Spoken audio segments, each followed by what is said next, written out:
नमस्कार, एक बार फिर से आपका स्वागत है सी न्यूज भारत में।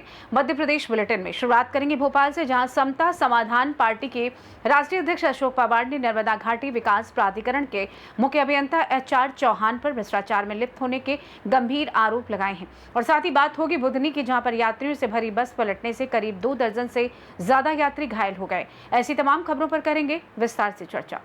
मध्य प्रदेश की राजधानी भोपाल में समता समाधान पार्टी के राष्ट्रीय अध्यक्ष अशोक पवार ने नर्मदा घाटी विकास प्राधिकरण के मुख्य अभियंता HR चौहान पर भ्रष्टाचार में लिप्त होने के गंभीर आरोप लगाए हैं। EOW जांच चल रही है। HR चौहान का वर्तमान मूल पद क्या है? HR चौहान के सदस्य अभियंत्रिकी वित्त के पद पर प्रभार विभाग की किस पदक्रम सूची के अनुसार दिया गया है? HR चौहान के पास वर्तमान में किन किन पदों का प्रभार है? और भी ऐसे कई आरोप लगाए गए हैं।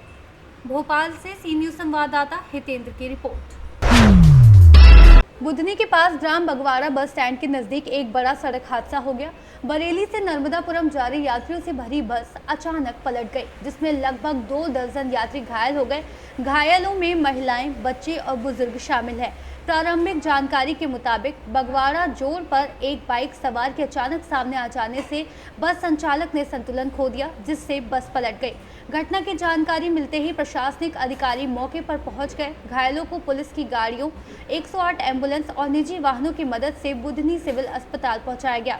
घटना के बाद SDM दिनेश तोमर, SDOP रवि शर्मा और TI चैन सिंह रघुवंशी अस्पताल में मौजूद रहे और इलाज की निगरानी की। हादसे में घायल दोनों बाइक सवारों की हालत गंभीर बताई जा रही है, जिन्हें नर्मदापुरम रेफर किया गया है। ये जो बस पलटी खाई, कहाँ से कहाँ तक जा रही थी, कितने लोग थे, कैसे पलटी खाई? ये बरेली से होशंगाबाद जा रही थी। हाँ। और बगवाड़े पे जैसे ही आई है पुरानी रास्ते पे, तो वहीं पे सामने मोटरसाइकिल वाला आया, रंग साइड में मोटरसाइकिल आया, वैसे रंग साइड में गाड़ी हो गई। तो उसको बचाने में ब्रेक मारा, ब्रेक मारते मारते गाड़ी में लगी, 2-3 पलटी खा गई। काफ़ी लोगों को चोट लगी।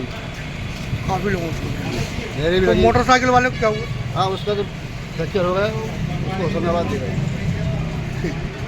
मेरे भी लगी कान में। कहाँ की घटना है? बगवाड़ा। बुधनी से सी न्यूज संवाददाता पीयूष की रिपोर्ट। मध्य प्रदेश में कांग्रेस ने ग्वालियर जिले में प्रदेश की पहली मोहब्बत की दुकान खोली है। कांग्रेस की इस मोहब्बत की दुकान का शुभारंभ पूर्व मुख्यमंत्री और कांग्रेस के वरिष्ठ नेता दिग्विजय सिंह ने की। वहीं कांग्रेस की मोहब्बत की दुकान आम दुकानों से बेहद अलग है, क्योंकि इस पर कोई सामान आदि नहीं मिलेगा। इस पर सिर्फ प्रेम, मोहब्बत, आपसी भाईचारा और लोगों की समस्या का समाधान मिलेगा।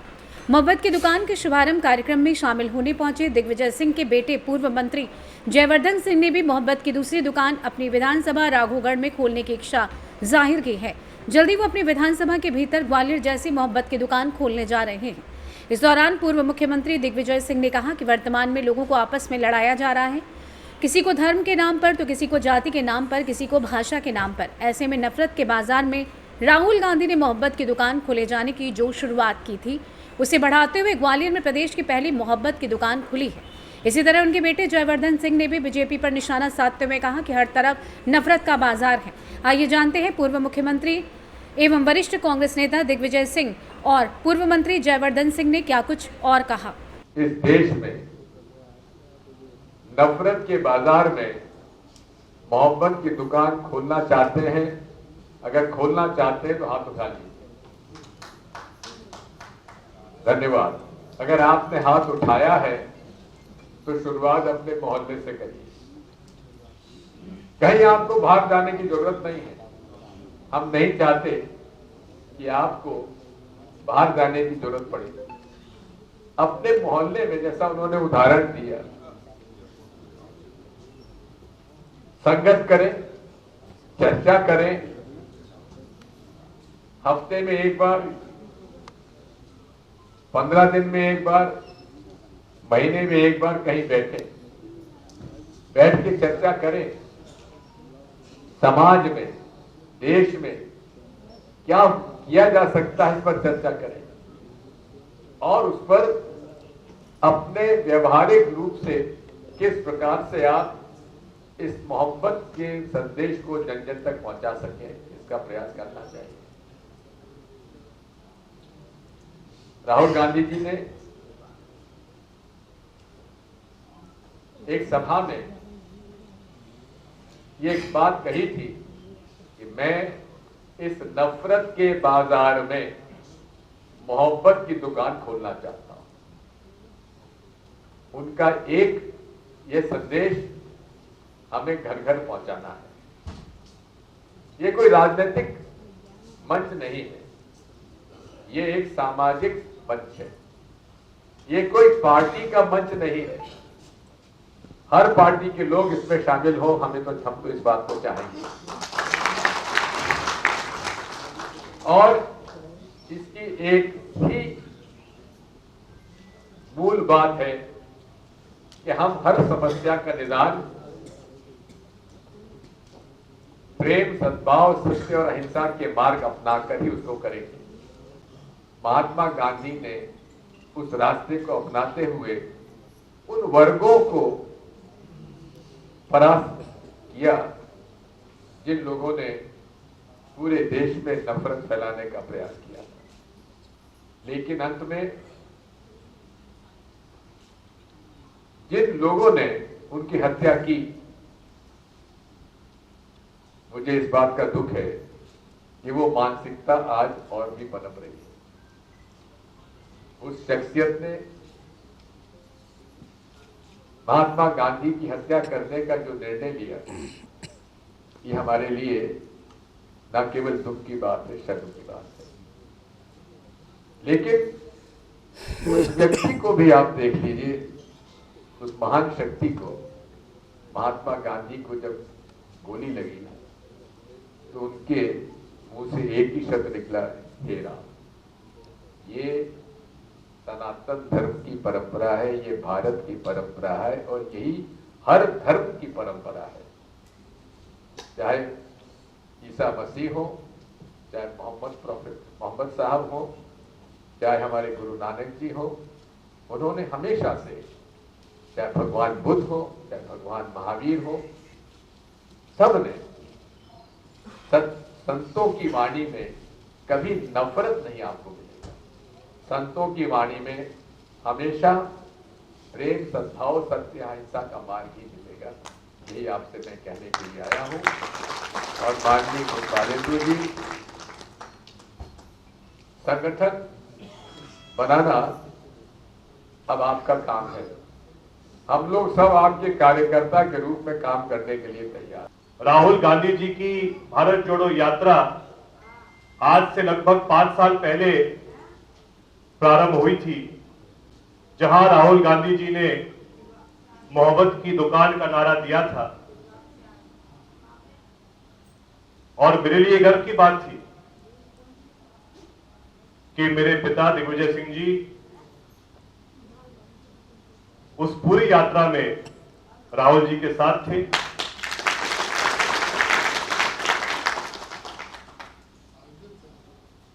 और एक प्रकार से आज जो एक संदेश दिया गया है बालेंद्र शुक्ला जी के द्वारा, इनकी पूरी टीम के द्वारा, मैं स्वयं इससे बहुत प्रभावित हुआ हूं। और मेरा निवेदन भी और प्रार्थना भी है कि मोहब्बत की दुकान की अगली शाखा मेरे विधानसभा में पहले खोली जाए। मैं जानता हूं कि आपने आने वाले समय में मोहब्बत की दुकान को की संरचना को स्थापित करने के लिए संभागवार आपने नीति बनाई है। लेकिन अगर आप ठीक समझे गुरुदेव, तो ऋषि तिवारी जी और मेरे द्वारा ये काम रावगढ़ में भी हम बहुत जल्द चालू कर सकते हैं। और मैं चाहता हूं कि हम दोनों को आपकी जिम्मेदारी दें कि बहुत जल्द पूरे मध्य प्रदेश के हर कस्बे में एक मोहब्बत की दुकान स्थापित हो, जिसके द्वारा राहुल गांधी जी का संदेश हर घर में जा सकता है। क्योंकि हमने देखा है किस प्रकार से पिछले 15-20 सालों में भाजपा ने षड्यंत्र पूर्वक लगातार राहुल गांधी जी की छवि खराब करने के लिए अनेकों प्रयास किए, लेकिन राहुल गांधी जी ने कभी भी नकारात्मक तरीके से भाजपा को उत्तर नहीं दिया। उन्होंने हमेशा सकारात्मक तरीके से भाजपा को उत्तर दिया है। और आज हमें भी ये प्रयास करना चाहिए कि राहुल गांधी जी के आधार पर, उनकी सोच के अनुसार हम भी आगे काम करें। मुझे मोहब्बत की दुकान के बारे में एक कविता मिली है जो मैं आपके सामने कहना चाहूंगा। नफरत के बाजार में मोहब्बत की दुकान हो, संसारी के तराजू में मोहब्बत का जहान हो। नफरत सस्ती रहेगी, मोहब्बत महंगी बिकेगी। महंगाई अगर रहेगी तब कहां दुकान चलेगी। कौन नादान ये दुकान खोलने निकल रहा है, जब हर नुक्कड़ पर नफरत की दुकान होगी। महंगाई की मार हो जठर में आग लगी होगी। थर टकराएंगे, कहां मोहब्बत की बात होगी। नफरत के सिक्के मोहब्बत ना खरीद पाएंगे। मोहब्बत की लौ से क्या नफरत जीत पाएगी। नफरत के बीच मोहब्बत की दुकान लगाएंगे। ग्वालियर से सी न्यूज़ संवाददाता शिवम की रिपोर्ट। इंदौर के एरोड्रम थाना क्षेत्र के छोटा बांगड़ा निवासी 5 भाइयों ने additional police commissioner Amit Singh से शिकायत दर्ज कराई है। सुगानी परिवार ने एसएस डेवलपर को जमीन बेची थी। उनके पास एक जमीन थी जो मौके पर मौजूद नहीं थी, लेकिन उन्होंने वह जमीन लोकेश पिता अमृतलाल जैन को बेच दी। लोकेश जैन ने 2 बार जमीन का सीमांकन करवाने के लिए आवेदन किया, लेकिन सीमांकन में उनकी जमीन शिकायतकर्ताओं की जमीन से नहीं मिली, बल्कि शिकायतकर्ताओं की जमीन लगभग 4800 स्क्वायर फीट कम पाई गई। तहसीलदार की रिपोर्ट और कलेक्टर के रिकॉर्ड में ये तथ्य मौजूद हैं। आरोप है कि लोकेश जैन ने जमीन गलत तरीके से खरीदी और शिकायतकर्ताओं पर दबाव बनाकर अपनी जमीन बेचने को मजबूर करने की कोशिश की। जमीन की सुरक्षा के लिए परिवार ने अपने मित्र और समाज सेवी मनीष जी गोधा को कॉलोनी विकसित करने का ठेका दिया। प्रशासन से अनुमति मिलने के बाद जैसे ही निर्माण कार्य शुरू हुआ, उसी दौरान कुछ असामाजिक तत्वों ने जमकर तोड़फोड़ की। इस मामले की शिकायत सुगानी परिवार ने additional police commissioner Amit Singh से की। अमित सिंह ने संबंधित थाने को जांच के आदेश दे दिए हैं। सर, क्या शिकायत आवेदन लेकर आए यहाँ पर? जी, हमारी ज़मीन है छोटा बांगड़दा में, उस पर 4 तारीख की रात को कुछ असामाजिक तत्वों ने हमला किया था, हमारे गार्ड को मारपीट की थी। उसका आवेदन देने आए थे। क्यों हमला किया था? तोड़फोड़ करने आए थे, वो बता रहे हैं। उनका ये कहना है कि हमारी ज़मीन भी यहाँ आती है, जबकि 2 बार वो नामा सीमांकन वगैरह करा चुके हैं। उनकी ज़मीन वहाँ पाई नहीं गई है। कितनी ज़मीन है? हमारी 5 एकड़ ज़मीन है। कब्जा करना चाहते हैं? हाँ, ऐसा कुछ लगता है। कौन लोग हैं आप? कौन लोग हो सकते हैं सर? कोई नाम या कुछ लोग हैं? कुछ असामाजिक तत्व हैं। मतलब ये अननोन में ही है? हाँ, नहीं, अननोन में तो नहीं है, नोन में है। हमने उनके नाम की शिकायत कर दी है। जी, क्या कहना है आपकी? अधिकारियों का हमारा कब्जा है पूरा। आज 31 सालों से हमारी वो ज़मीन है। हमारे पास में कई कॉलोनियाँ कट गई, कई बार ज़मीनें खरीदी बेची गई, पर आज तक हमारी ज़मीन पे कोई आपत्ति नहीं आई है। खाली ज़मीन पड़ी है? जी, बिल्कुल खाली ज़मीन पड़ी है। अभी हमने मनीष गोधा जी को रेशो डील में कॉलोनी डेवलप करने के लिए दी है। लेकिन जो जिन लोगों का एक्चुअल में ये चीज़ है कि पास में जो 90 नंबर खसरा है, उसमें ज़मीन कुछ मौके पे कम थी, तो वो ज़मीन हमारी ज़मीन पे बताकर 90 नंबर मालिक ने किसी को बेच दी। अब जिसने खरीदी है उसका ये कहना है कि मेरी ज़मीन आपके यहाँ निकलती है, जबकि उसने खुद ने स्वयं ने 2-3 बार सीमांकन बटांकन सब करा लिया, पर उसकी ज़मीन हमारी ज़मीन में नहीं पाई गई। किनसे मिलने आए थे आप लोग? किनसे मुलाकात हुई है? हमारी अमित सिंह जी से मुलाकात हुई। क्या बोले? जगह फरियाद ही हुआ आपको? जी। क्या बोले अमित सिंह साहब आपको? अमित सिंह साहब के पूरे नॉलेज में है पूरा प्रकरण। उन्होंने बोला ठीक है, आप जाइए। आपका परिचय? आपका? संदीप सोगानी। इंदौर से सी न्यूज़ संवाददाता लियाकत की रिपोर्ट।